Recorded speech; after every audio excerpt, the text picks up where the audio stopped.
Bienvenidos al diccionario victimológico. Bueno, esta vez vamos a dedicar estos breves minutos para dar una definición inicial sobre las conferencias y círculos restaurativos. Como sabéis, las conferencias y los círculos restaurativos suponen una modalidad diversa de la mediación bilateral clásica en los programas de justicia restaurativa. ¿Cuándo surgen las conferencias y los círculos? Bueno, surgen en un periodo similar y en un ámbito similar, que es el ámbito anglosajón.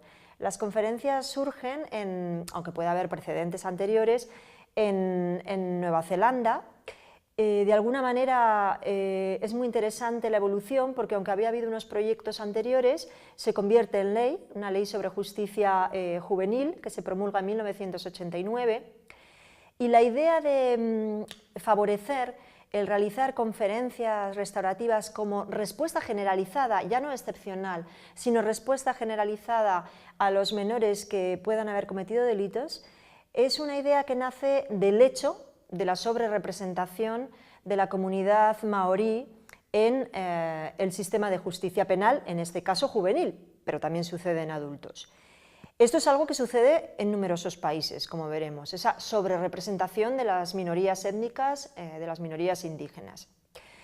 Bien, la idea era un poco esa constatación de que quizá para estas minorías, donde tienen un valor mucho más importante de lo que significa la comunidad frente a sociedades modernas más individualistas, de alguna manera dar entrada dentro de ese hacer justicia y dentro de ese hacer justicia restaurativa a el elemento de la comunidad. Como sabéis, la justicia restaurativa, cuando habla de un encuentro dialogado entre todas las personas afectadas por la comisión de un delito para reparar, integra dentro de esa idea de personas afectadas a la víctima, sus familiares, víctimas indirectas, a la persona que ha cometido el delito, sus familiares, personas que le apoyan, y también lo que es el concepto de comunidad. Bueno, las conferencias suponen esto. Las conferencias normalmente tienen el aspecto de un círculo, esa forma de un círculo, y en las conferencias de lo que se trata es, ya vemos, no ya un mediador, sino se habla de una persona facilitadora que facilita una comunicación grupal, donde se va a encontrar la víctima con familiares de la víctima o personas de apoyo de la víctima y la persona que ha cometido el delito con familiares y o personas de apoyo de esa persona que ha cometido el delito. Puede haber alguna persona más, luego también existen conferencias restaurativas que admitirían otro tipo de persona, pero para que nos quede claro cómo surgen y cuál es la idea en un primer momento es integrar a las personas más cercanas, que en este caso son la familia, si bien en las comunidades indígenas, como podemos entender por cuestiones culturales, la familia es mucho más extensa que la familia occidental en la actualidad. Al mismo tiempo, porque esto vemos que sucede en la década de los 80, finales de la década de los 80, con una legislación muy concreta en Nueva Zelanda, que después se ha ido extendiendo a otros países fundamentalmente anglosajones. En Irlanda del Norte, por ejemplo, es ya también la norma general que se ofrezca, salvo en delitos muy tasados, muy graves, que se ofrezca a los menores la idea de una conferencia restaurativa. En otros países, por ejemplo, no existe legislación, pero también se practica. Al mismo tiempo, ya digo que surgen las conferencias, surgen también los círculos. ¿Cuál es la diferencia entre las conferencias y los círculos restaurativos? Bueno, teóricamente podremos exponer algunas y en la práctica quizá no existen tantas diferencias. Los círculos restaurativos surgen también ante el hecho incontestable de que las minorías indígenas, aborígenes, están sobrerepresentadas en el sistema de justicia penal y en este caso es una sobrerepresentación que se produce en Canadá.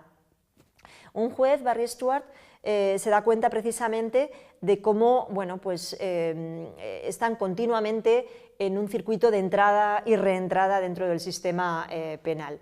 Y lo que se propone es hacer un círculo restaurativo. Los círculos restaurativos implican ya, si lo visualizamos, a más personas. De hecho, hay círculos que pueden contemplar más de 20 y pico personas.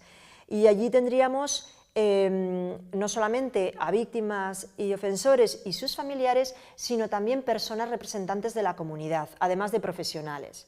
Tanto en las conferencias como en los círculos, por ejemplo, pueden participar con voz o sin voz, yéndose algunas veces profesionales como pueden ser abogados o el juez o policías, como es el caso de las conferencias en Nueva Zelanda, donde en estos países bueno, pues rige el principio de oportunidad y la policía tiene un rol mayor. En los círculos, de alguna manera, la persona facilitadora, lo que viene siendo el mediador en una mediación bilateral, es más difícil, porque imaginaros llevar a cabo una comunicación grupal con tantas personas. Por lo tanto, bien, se suele seguir normalmente, aunque no es obligatorio, una secuencia a la hora de hablar que supone pasar un objeto, el objeto que permite a la persona que lo sujeta ir hablando. Ese objeto tiene un significado simbólico. En las comunidades indígenas se elige algo simbólico, espiritual para ellas, que represente respeto o confianza en las personas.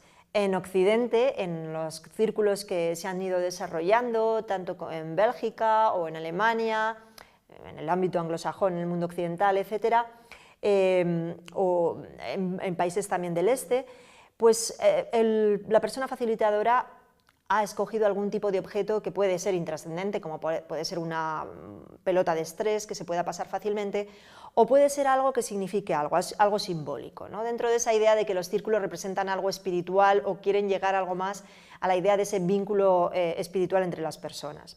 Bien, todo esto que nos puede sonar a buenas palabras tiene una utilidad muy práctica y una justificación también bastante básica, y es que cómo vamos a conseguir la reparación y recuperación de las víctimas y cómo vamos a conseguir la reinserción de los victimarios si no involucramos, si no comprometemos a la comunidad más cercana.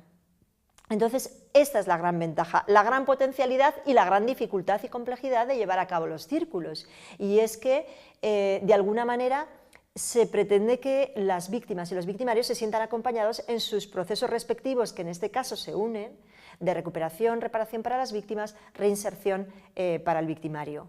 La idea de comunidad, evidentemente, no es una comunidad idílica, no es una comunidad, sino la comunidad entendida como proceso, la comunidad como un proceso de un sentido de pertenencia que nunca es claustrofóbico, que acepta las diferencias, que es inclusivo, que cambia, que cuestiona las costumbres, que tiene en cuenta los derechos adquiridos en un Estado democrático y de derecho, pero también aspectos culturales. Por lo tanto, tiene muchas complejidades. Y termino diciendo que bueno, las conferencias y círculos se están desarrollando en nuestros servicios de mediación dentro de la Administración de Justicia de una manera más o menos espontánea.